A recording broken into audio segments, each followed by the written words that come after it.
देखिए आज हम वो निशान बताते हैं जिससे इंसान की इनकम रुक जाती है। देखिए कई लोग कहते हैं कि मेरी तो दुकान बांध दी जी किसी ने, या दुकान पे किसी ने टोना कर दिया जी, ग्राहक नहीं आते जी। तो मैं आपको वो तरीका बताने जा रहा हूँ जिससे आप खुद अपनी हथेली में देख लीजिएगा कि क्या हो रहा है। देखिए ये आपकी भाग्य रेखा है। ये रेखा भाग्य रेखा सीधी आ रही है या यहाँ से आ रही है या फिर ये यहाँ से आ रही है। भाग्य रेखा है, आप इतना नोट कर लीजिए।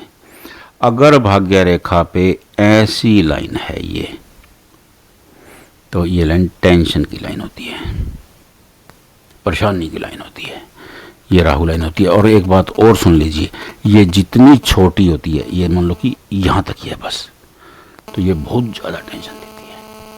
अगर ये लंबी हो जाती है, ये यूं आ गई, ये टेंशन तो देती है लेकिन फ़ायदा भी देती है। हस्तरेखा शास्त्र कहता है कि राहु रेखा जितनी छोटी होती है उतनी ज़्यादा टेंशन देती है, लंबी हो जाती है टेंशन तो देती है लेकिन फ़ायदा भी देती है। और अगर ये रेखा एक है तो ज़्यादा कुछ संकट नहीं है, दो हैं तो भी ज़्यादा संकट नहीं है, तीन है तो भी ज़्यादा संकट नहीं है, लेकिन इनकी संख्या अगर 4 से ऊपर गई तो मामला गड़बड़ है। आप ये समझ लीजिए, क्योंकि ये एक रेखा इसकी 16 से 24 महीने तक ये असर दिखाती है, समझ लीजिए आप। और अगर देखिए ये रेखाएं ऐसे हो गई, संकरी हो गई, अब 24 महीने तक एक रेखा, तो दूसरी आ जाएगी भाई, फिर तीसरी आ जाएगी। अब आप ये देख लीजिए, यहाँ आपकी भाग्य रेखा पहुंची माइंड लाइन पर, एज हुई 31.5 और हार्ड लाइन तक पहुंची तो ये एज हुई 53.7। तो जवानी तो गई, लेकिन मैं ये नहीं कह रहा हूँ कि जवानी खत्म हो गई। ऐसे लोग कामयाब भी बहुत होते हैं, देखिए, क्योंकि ये स्ट्रगल करना सीख जाते हैं। अगर ये रेखाएं लंबी लंबी हैं तो ये रेखाएं, मान लो ये आपकी सन लाइन है, अब ये रेखाएं आपकी सन लाइन को कट कर रही हैं, क्योंकि देखिए ये रेखाएं मूल रूप से अंगूठे के नीचे, ये मंगल का स्थान है, मंगल से निकलती हैं, ये मंगल रेखा है, और ये राहु का स्थान है, ये राहु लाइन बन जाती हैं। अगर ये इसे कट करने के बाद राहु स्थान को छोड़ करके आगे चली गई, आपकी सन लाइन को कट कर दिया, तो ये सूर्य रेखा है, ये सूर्य प्लस मंगल, इनका मिलन हो गया। अब सूर्य तो मंगल मित्र ग्रह है भाई, सूर्य अग्रेशन, मंगल अग्रेशन के कारक हैं, एनर्जी के कारक हैं, ब्लड के कारक है, सूर्य ऐश्वर्य के कारक है, सुविधाओं के कारक है, नेम एंड फेम के कारक हैं।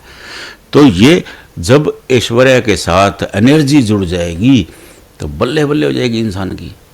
तो ये रेखाएं क्या करेंगी, ये टेंशन देंगी पहले, फिर फायदा देंगी, फिर टेंशन देंगी, फिर फायदा देंगी, फिर टेंशन, फिर फायदा। तो ये लोग जिंदगी में इतने ज़्यादा तजुर्बेकार हो जाते हैं, और यही लोग शिखर चूमते हैं।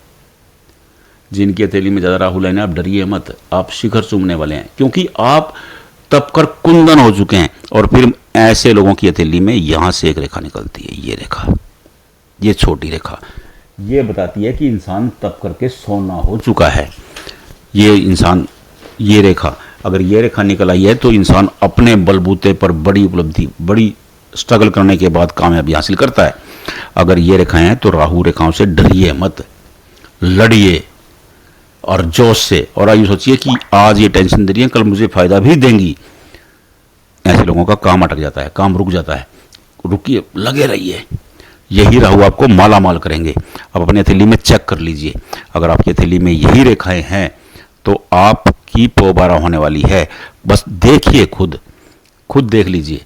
अगर फिर भी कंफ्यूजन हो रहा है, समझ में नहीं आ रहा है, कमेंट बॉक्स में भेजिए, हम आपको बता देंगे। लेकिन पहले खुद देखिए, उसके बाद भेजिएगा। अगर आप भेज देंगे तो हम आपको बताएंगे।